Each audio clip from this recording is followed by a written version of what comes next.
South African President Cyril Ramaphosa has arrived in Accra to begin a two-day tour of Ghana. The visit is part of his ongoing four-nation visit to West Africa.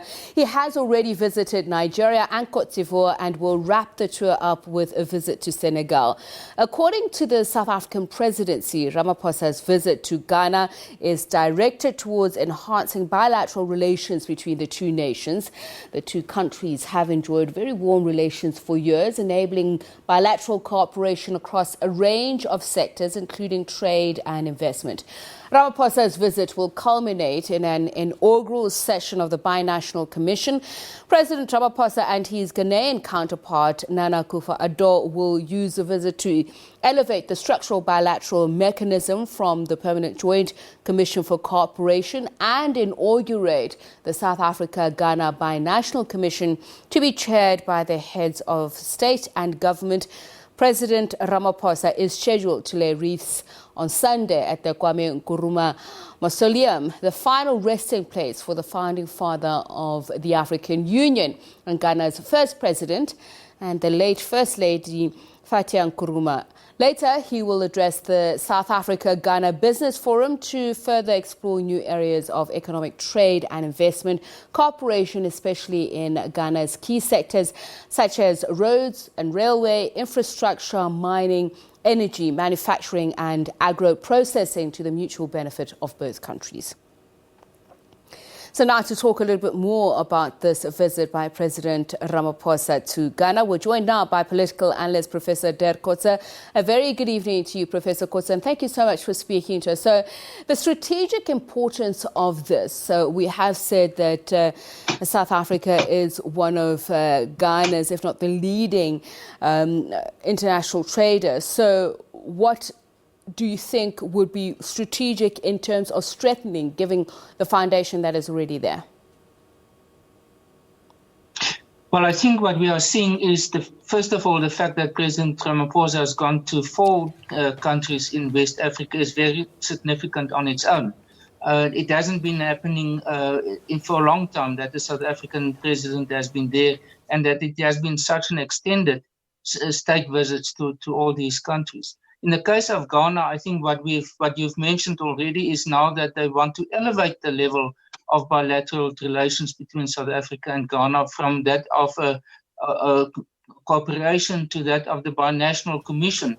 So it is from the level of ministers that these meetings are taking place to now that this Binational Commission will be chaired by the two presidents. So it is the same, for example, in the case of Nigeria, and in other countries in the world also. So it indicates a higher level, a higher status of cooperation between the two countries. The relationships have been mainly about trade matters, but I think what they try to do now is to extend it to other parts of the bilateral relationship also. So when we talk about the structural mechanism and elevating that, is that what you're referring to, that the two presidents will preside over this binational commission? Yes, that is indeed so. And I think it's an indication that the relationship between South Africa and Ghana requires a more emphasis. From the side of Ghana, for example, the last state visit to South Africa was only in 2011. It's 10 years ago by President Atta Mills. So I think it is an indication that this interaction between the two countries will have to be beefed up, that there's more direct relationship and more regular relationships between the two countries. If we look at that region, it is obviously dominated by Nigeria, and the South African contact with and interaction and diplomatic relations with Nigeria is just more active than that of Ghana. And I think this is the purpose of visiting all these countries, because West Africa is receiving increasingly more attention from different parts of the world. The U.S. The Secretary of State, Anthony Blinken, was just now, not long ago, was also in Nigeria and in Senegal. Israel, for example, is focusing a lot on it. It's now being said that West Africa and these countries that we are talking about might become part of the Belt and Road Initiative of China. So South Africa, it looks like President Ramaphosa is trying to elevate also his Africa policy much more. Think about the recent state visit of President Uhuru Kenyatta to South Africa. So it's a clear indication that the focus on Africa, on relations with African countries, are certainly receiving more attention. Now, there is a view by some that the optics of this visit, what people have seen in the preliminary greetings, has been some strain, some saying that Ghanaians are still smarting from the so-called xenophobic attacks in South Africa, which others have said is more about Afrophobia and it's more about the battle for scant resources, that still plays a major role in the trust deficit between the two countries. What are your thoughts around that?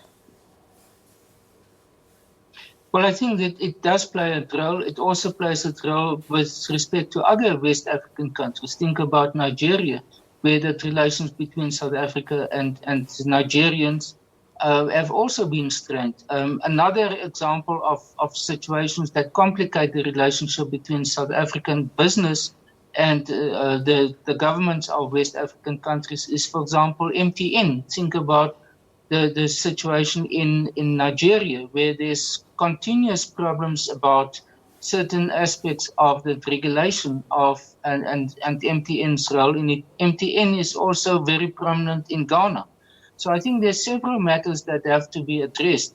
And that is why there is an extensive discussion that will take place between the two teams of diplomats in order to deal with these issues. And although a state visit is very, very much a ceremonial and a symbolic type of event, behind the scenes, more and more agreements, memoranda of understanding or of cooperation are signed. But it is the beginning of work, diplomatic work at lower levels. So it lays the foundation for that. But I think South Africa wants to establish itself more in West Africa. South Africa in the past have had problems in order to be able to play that role that I think it wants to play, because of the fact that Nigeria is in a sense protective of that region, that South Africa should not become too prominent there, as well as obviously France. Think about Côte d'Ivoire, which President Ramaphosa just visited also, where President Mbeki was basically told that it's not his region to become involved in when he was president. So there's lots of work that South Africa has to do in order to normalize more or to improve the diplomatic interactions or diplomatic relations that should exist between the two.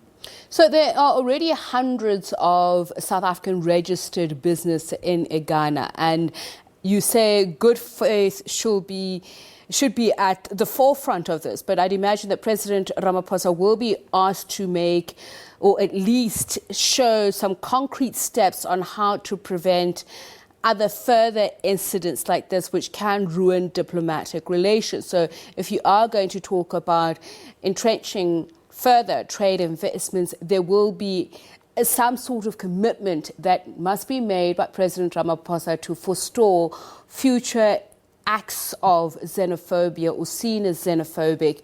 So what can he possibly promise? I think he can promise very little, because it's not completely within his powers to dictate this situation. What we've seen in the past is not government action against citizens from these countries, but South African and other individuals. So it is, there can be a general commitment made that to protect the citizens of these countries, and specifically Ghana, then in South Africa, the same with respect to Nigerian citizens and others. But it's a difficult situation to be able to make an absolute commitment or to give absolute guarantees. It's almost impossible for any president to do that with respect to citizens of other countries that are in a particular country. But I think it's about a general statement. It's about a general commitment. I'm not sure whether this is one of the big issues really in this discussion. I think it's more about, the focus is more on about trade relations, and how to expand that, and also how to open up opportunities for Ghanaian businesses in South Africa, because the situation is relatively skewed.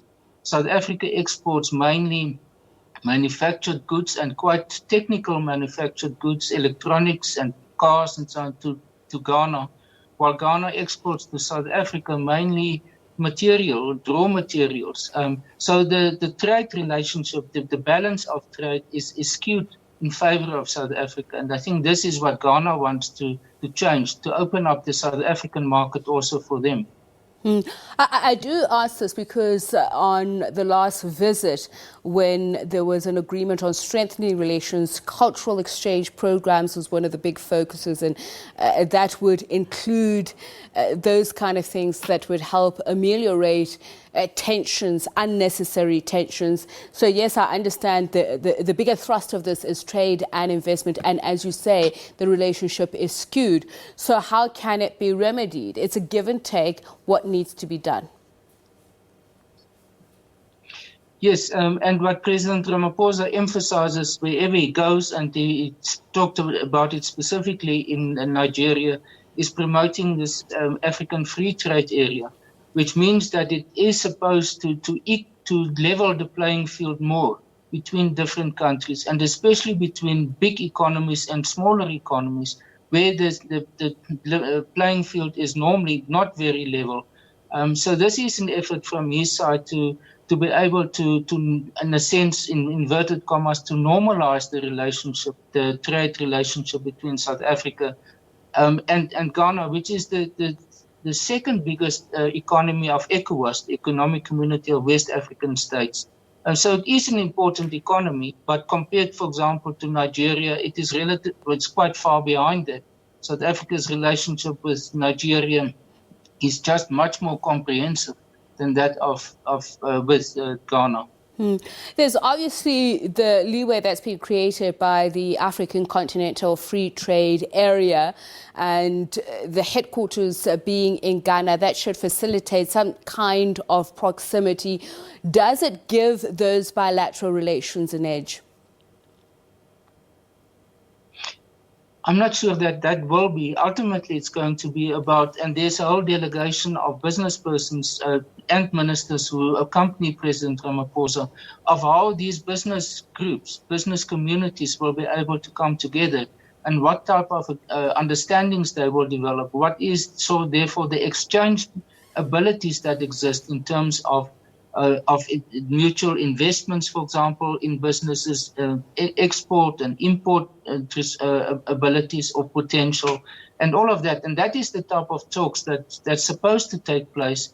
And tomorrow, President Ramaphosa will address the Business Council of the two countries.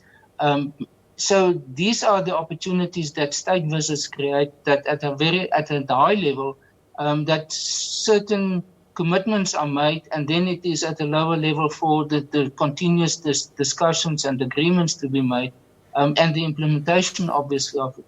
Because it doesn't make sense just to make public statements at the level of presidents, but the implementation of it at lower levels don't take place. And I think that's normally the test of it, and in this case also. I think one has to remember that, for example, the distance between South Africa and Ghana is quite substantial, compared to, for example, the distance between South Africa and other Southern African countries. So trade is therefore by definition already more difficult, especially air trade. There is links between South Africa and Accra when it comes to airlines and links, but it's not as substantial as it should be. So these are all aspects that have to receive attention of how to ameliorate the relationships to make it easier, so there's an easier exchange ultimately of the two economies. No, thank you so much for speaking to us. Much appreciated. That is Professor Dirk Kotze. He is a political analyst speaking to us about the SA-Ghana bilateral relations as they seek to increase that during President Cyril Ramaphosa's visit to Ghana, where he will then move on to Senegal.